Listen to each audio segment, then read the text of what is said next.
السلام علیکم، welcome to my channel midnight horror story in Urdu. تمام ویڈیوز اپڈیٹ کے لیے ہمارے چینل کو سبسکرائب کریں اور بیل نوٹیفیکیشن آن کرنا نہ بھولیے گا۔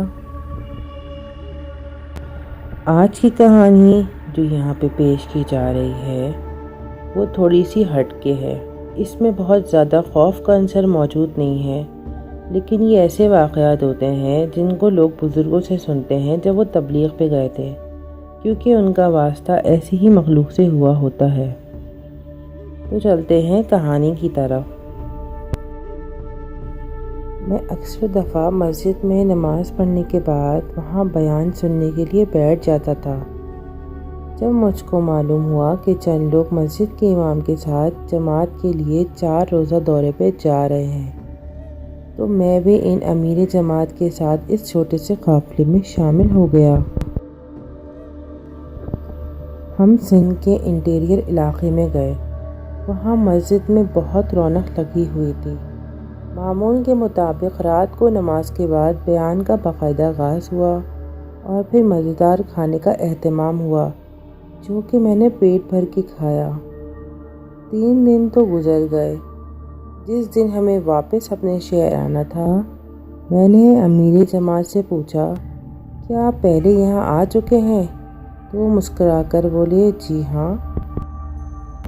میں نے امیر جماعت سے یہ اس لیے پوچھا کیونکہ نماز کے بعد یہ مسجد ایک دم ویران ہو گئی تھی اور مجھے کچھ ڈر محسوس ہو رہا تھا۔ اسی لیے میں نے امیر جماعت سے پوچھا تھا، کیا وہ یہاں پہ پہلے آ چکے ہیں؟ انہوں نے میری بات کا جواب ہاں میں دیا اور پھر مسکرا کر ایک واقعہ بتایا۔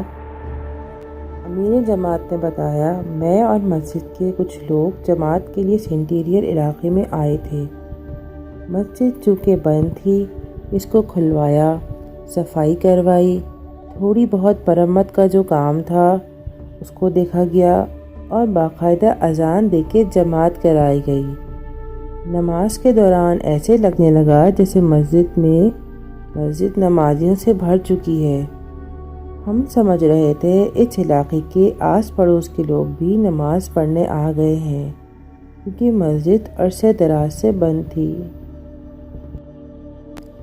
ہمارے ساتھ جماعت میں تقریباً 5 لوگ موجود تھے، یعنی کہ 2 لوگوں کو ہمارے کھانے پینے کا بندوبست کرنا تھا۔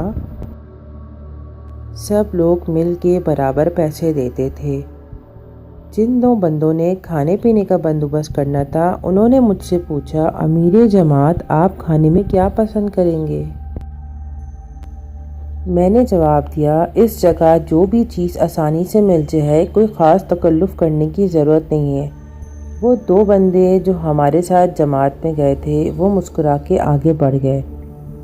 جب کھانا پک کے لگ گیا تب میں نے دیکھا کہ دسترخوان پہ طرح طرح کے پکوان موجود تھے۔ اللہ کا شکر ادا کیا اور پھر آرام کرنے لیٹ گیا۔ ایسے ہی 4 دن گزر گئے تو پھر ہم کسی دوسرے اور گاؤں تبلیغ کے لیے گئے۔ وہاں بھی میں نے ان دونوں لوگوں کو منتخب کیا جو ہمارے کھانے پینے کا بندوبست کرتے تھے۔ ہم تبلیغ کے لیے جس دوسرے گاؤں گئے تھے وہ علاقہ بھی خاصا ویران تھا، اور وہاں بھی پکوان کے مختلف تھال دیکھ کے میں بہت حیران ہو رہا تھا۔ کھانا کھایا اور کھانا کھانے کے بعد میں نے ان 2 لوگوں کو بلایا اور کہا، یہ بہترین اور لذیذ کھانا یہاں کیسے مل گیا؟ جماعت کے ساتھ آج میں پہلی بار ایسا کھانا نہیں کھا رہا۔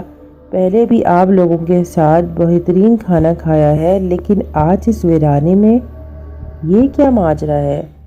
تو وہ 2 لوگ مسکرا کر کہنے لگے، امیر جماعت ہم جنات کی قوم سے ہیں۔ آپ نے ہم سب کو دین کی تعلیم کے بارے میں آگاہی دی ہے، بن مسجد کو آباد کیا ہے۔ تو میں نے ان سے کہا، یہ بات آپ کسی اور ساتھی کو نہیں بتائے گا، کیونکہ اس طرح کافی لوگ جو یہاں پہ آئے ہوئے ہیں وہ جماعت چھوڑ کر فوراً بھاگ جائیں گے۔